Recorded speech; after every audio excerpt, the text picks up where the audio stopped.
So 1 Chronicles chapter 8. This chapter is about the genealogies of Benjamin. So just as a little bit of a recap here, if you remember, Benjamin is the youngest of the 12 sons of Israel. Jacob, basically, the Benjamin's inheritance was near Jerusalem, but when they went in, they basically didn't push the people out that they were supposed to, and so they kind of turned into a situation where Benjamin had nowhere to go. They weren't successful at pushing the people out that were already there, mostly probably because Benjamin, the tribe at the time, was not very faithful to God, so they didn't get his help to help out, and so they kind of moved around. They ended up going a little bit farther north to take over another area that they were successful at getting into. But then Benjamin was also commonly in some of the suburb areas around Jerusalem. So Benjamin and Judah, those two tribes kind of come together. If you remember, there's a civil war between Judah and Benjamin at one point in Samuel. That was 2 Samuel, they talk about that. So Benjamin's around. There's not a lot that Benjamin does for Israel, but there's a few spots where they come up. And if you look down, let's see, verse 33, Ner begat Kish. Kish begat Saul, who became king.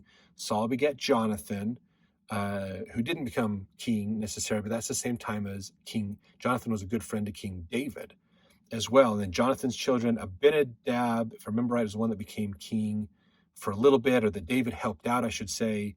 And then this, Maribal and all these other ones happened. So there are some connections through there around the time of David with the tribe of Benjamin.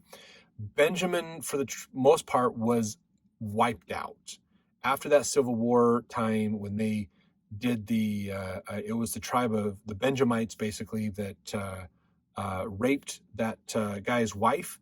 If you remember, he was journeying through the land. He went through Jerusalem. He stayed at an inn. The people are like, send him out. We want to basically do to him what Sodom would do to their guests. And they're like, no, but take my concubine that's with me. And they took her and they raped her and she died by morning. And so then that's when Judah came back and they fought. And most of Benjamin was wiped out. So they really shrunk down as a nation, as part of Israel, but they were still there. They're still influenced. They still had a continuation of their family, just not quite as many as like Judah had or some of the other tribes, but they were there. So this is the genealogy that goes through here. And again, if you look for their names in other parts of the Old Testament, you can start to piece together their story and how they work out. So you got to be willing to dig deeper to get into those stories, but there's some tidbits and things you can learn in there that just gives you another perspective of how all these families and all these people came together in the Old Testament. So thanks for watching. I hope you guys are enjoying these videos. We want to do some just simplified videos on these to help you understand what each chapter is. So we're not trying to get into too much detail on them, but you can dive in on these ones more if you'd like.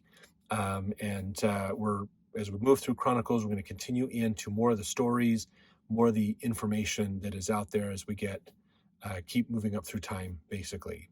So stay tuned for the next video, and we'll get into more.